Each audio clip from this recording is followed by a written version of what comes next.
എല്ലാവർക്കും ഹരിദാസ് ഹോംലി ഫുഡിലേക്ക് സ്വാഗതം. ഇന്ന് നമ്മളിവിടെ ഉണ്ടാക്കാൻ പോകുന്നത് ഫ്രഞ്ച് ഫ്രൈസ്. അതിനായിട്ട് പൊട്ടറ്റോ നീളത്തിൽ അരിഞ്ഞെടുത്ത് വെച്ചിട്ടുണ്ട്. ഇത് അരിഞ്ഞ ശേഷം വെള്ളത്തിലിട്ടൊന്ന് കഴുകി എടുത്ത് വെച്ചതാണ്. ഇതിലെ സ്റ്റാർച്ചൊക്കെ പോകാൻ വേണ്ടിയിട്ടാണ് വെള്ളത്തിലിട്ട് കഴുകുന്നത്. ഇനി ഇത് നമുക്കിതൊന്ന് വേവിച്ചെടുക്കണം. ഒരു 3 മിനിറ്റ് തിളച്ച വെള്ളത്തിലിട്ട് വേവിച്ചെടുക്കണം. നമുക്കിത് വേവിച്ചെടുത്തിട്ട് വരാം. വെള്ളം തിളച്ച് വന്നിട്ടുണ്ട്. ഇനി നമുക്കിതിലോട്ട് ആവശ്യത്തിന് ഉപ്പിട്ട് കൊടുക്കാം. ഇവിടെ ഞാൻ മീഡിയം സൈസ് 2 പൊട്ടറ്റോ എടുത്തേക്കുന്നത്, അപ്പോൾ അതിനനുസരിച്ചുള്ള ഉപ്പാണ് ഇട്ടേക്കുന്നത്. ഇനി നമുക്കിതിലോട്ട് പൊട്ടറ്റോ ഇട്ട് കൊടുക്കാം.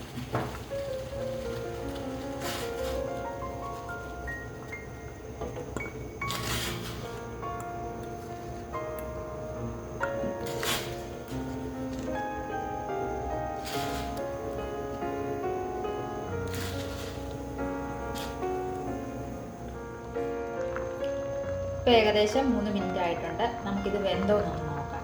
ഒരുപാട് അങ്ങ് വെന്ത് പോകണ്ട. ഈ പൊട്ടറ്റോ ഇങ്ങനെ എടുക്കുമ്പോൾ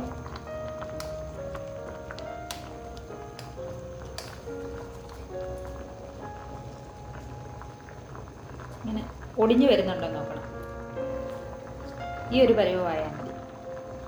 ഇനി ഇത് നമുക്ക് ഊറ്റി പാത്രത്തിലോട്ടാക്കാം. നമുക്കിത് ഊറ്റിയെടുക്കാം.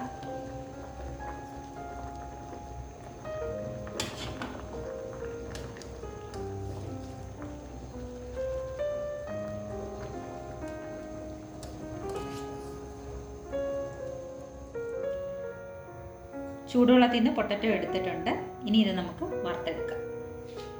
വറുത്തെടുക്കാനായിട്ട് പാൻ ചൂടാക്കി എണ്ണ ഒഴിച്ച് എണ്ണ ചൂടായി വന്നിട്ടുണ്ട്. ഇനി നമുക്ക് പൊട്ടറ്റോ ഇട്ട് കൊടുക്കാം.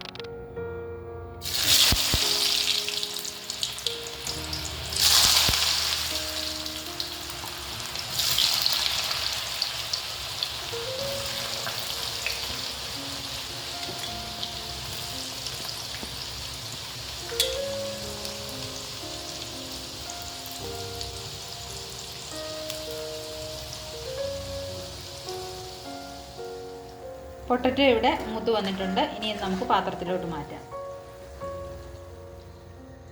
നമ്മുടെ ഫ്രഞ്ച് ഫ്രൈസ് ഇവിടെ റെഡി ആയിട്ടുണ്ട്. എല്ലാവരും ഇതൊന്ന് ട്രൈ ചെയ്ത് നോക്കണേ. ഈ വീഡിയോ ഇഷ്ടപ്പെട്ടെങ്കിൽ എല്ലാവരും ലൈക്ക് ചെയ്യുക, കമൻറ്റ് ചെയ്യുക, സബ്സ്ക്രൈബ് ചെയ്യുക. കൂട്ടത്തിൽ ആ ബെൽ ബട്ടൺ കൂടെ ഒന്ന് പ്രസ് ചെയ്തേക്കണേ. Thank you.